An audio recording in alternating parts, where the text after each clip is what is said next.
Hey guys, welcome back to another video. Today's video we're going to be doing a review of the Coros Pace 2 training watch, and basically going through a bit of the facts and figures, the positives, the negatives, and my overall opinion of the watch. I've been running with Garmin for the last 6-7 years, so Garmin has always been kind of more natural to me, my more favoured, but I got the Coros sent to me purely for review. And yeah, the results may surprise you, so let's get into this.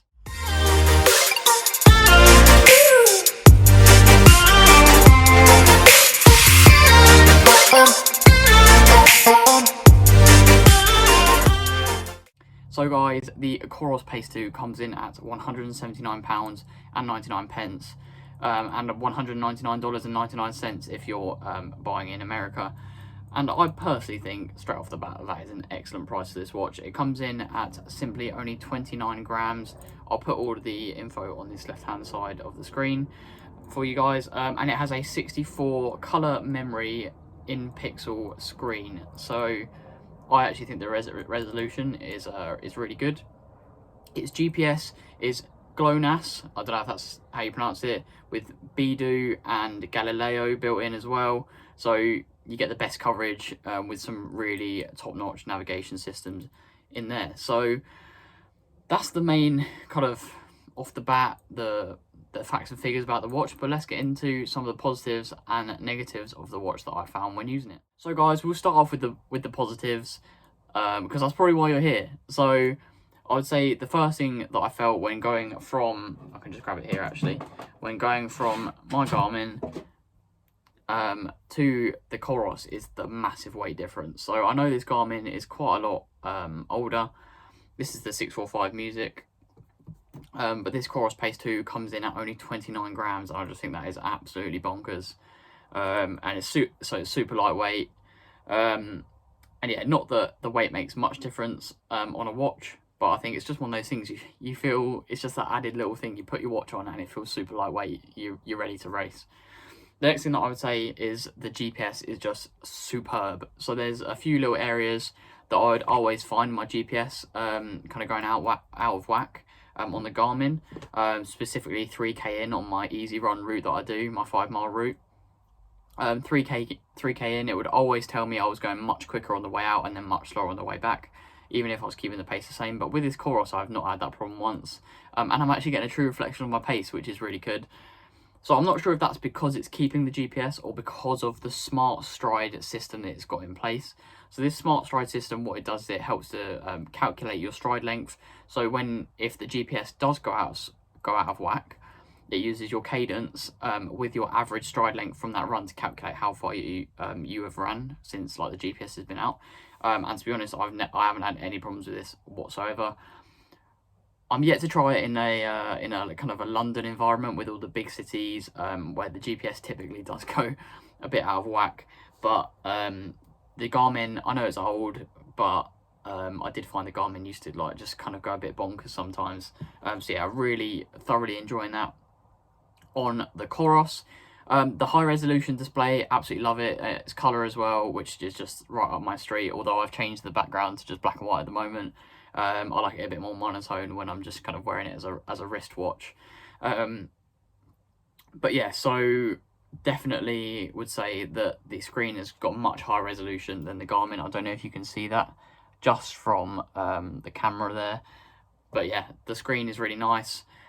It's got loads of little screens that you can flick through. So I've got a sunrise one, so it tells me when the sun's going to set, when it's going to be dark outside specifically, because obviously the sunset doesn't always equate to it being dark outside, which is a really handy feature. So I know that if I've got a second run to do in the evening and I want to get it done before it's dark, but I'm not too worried about the sun setting, then I go, oh okay, I've got, like today for example, I've got another 5-mile run to do later. The sun will set at 6:15, but it's not going to be dark until 10 to 7. So I know actually I can leave my run till 6:15 and still get back during a little bit of daylight. And yeah, and tomorrow the sun is going to rise at 5:45. Just these little bits of information that for me I really like. Next thing we've got temperature. This is quite an interesting one. So this is just detecting the temperature just of the air. I don't know how it does it, I haven't got a clue. But yeah, so inside my room at the moment it's 22 degrees, which I don't know if that's hot or not, but I'm pretty comfortable temperature wise right now. It tells you the humidity, which I think is pretty cool. It's another addition to a watch that just I didn't really expect. The elevation, so it tells me that I'm 53 meters above sea level right now. Pretty cool. Wouldn't quite class it as altitude training, but you know, it's one of these things that's just another bit of data for us data geeks. Heart rate, that is, we're going to come on to that in one of the negatives in just a moment. But yeah, does your heart rate, and then does your calories, your steps, and all of that. It does your fatigue, running performance, recovery. We're going to get onto those in just a second as well. But yeah, overall, the in-watch like software and all of the watch faces are just impeccable. And I found that the battery life on this has been miles better than I ever had on the Garmin.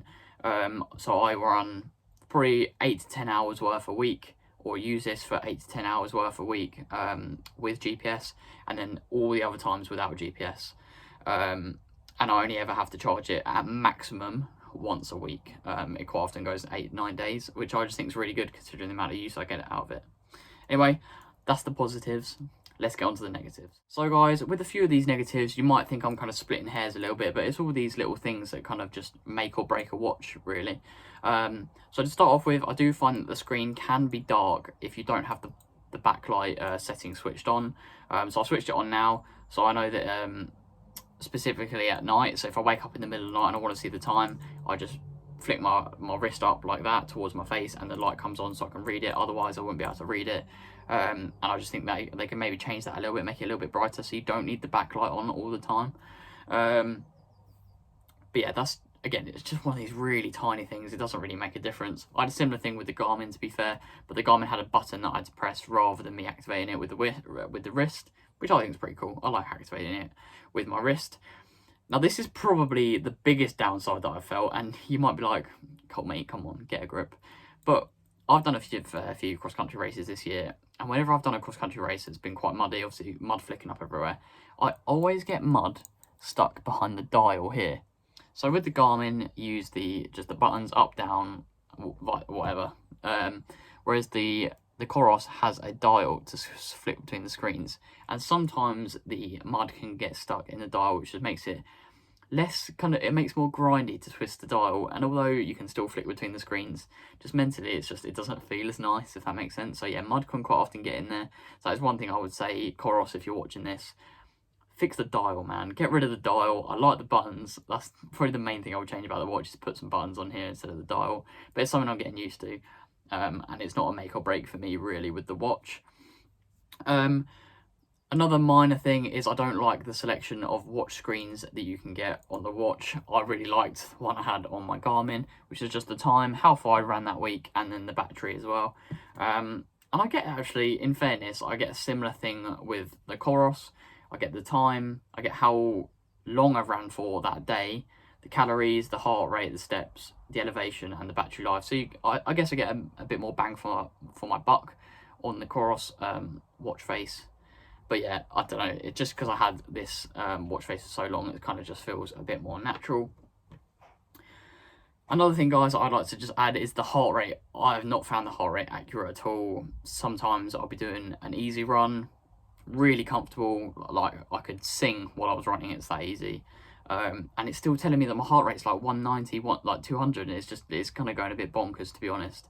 But then sometimes I find it is like as accurate as I would probably expect. So yeah, it's a bit hit and miss, the heart rate, and sometimes I'll be wearing it and it'll be telling me my resting heart rate is like 30, and I'm just like, there is no way it's 30. I'm fit, but I'm not that fit. So I think they say like anything heart rate below 30 and you're considered dead or something like that. So yeah, I'm on the verge of being the walking undead. But yeah, I think that's everything I've got to say in regards to the negatives. As I said, they're all kind of splitting hairs. It's not a bad watch in any way, shape or form.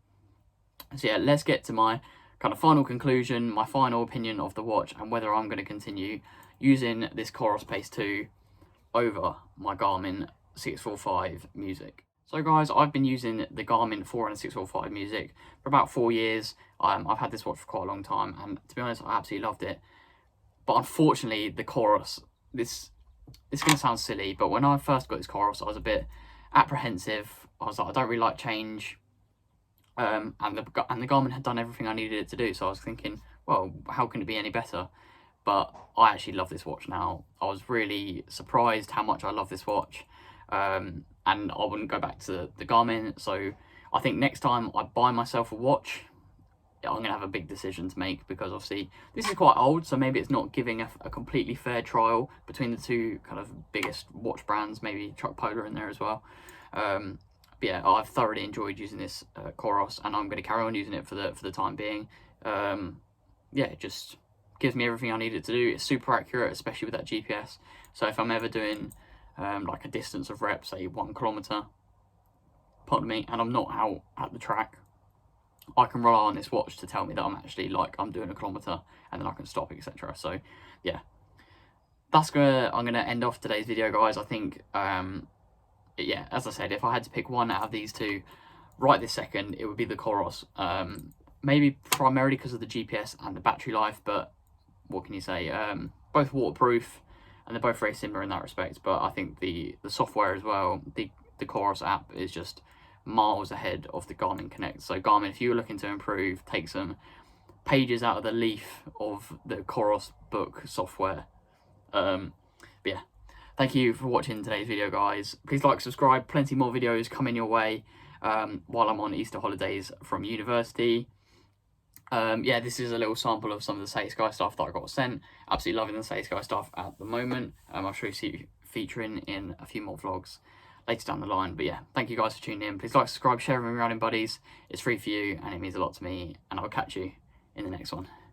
Peace.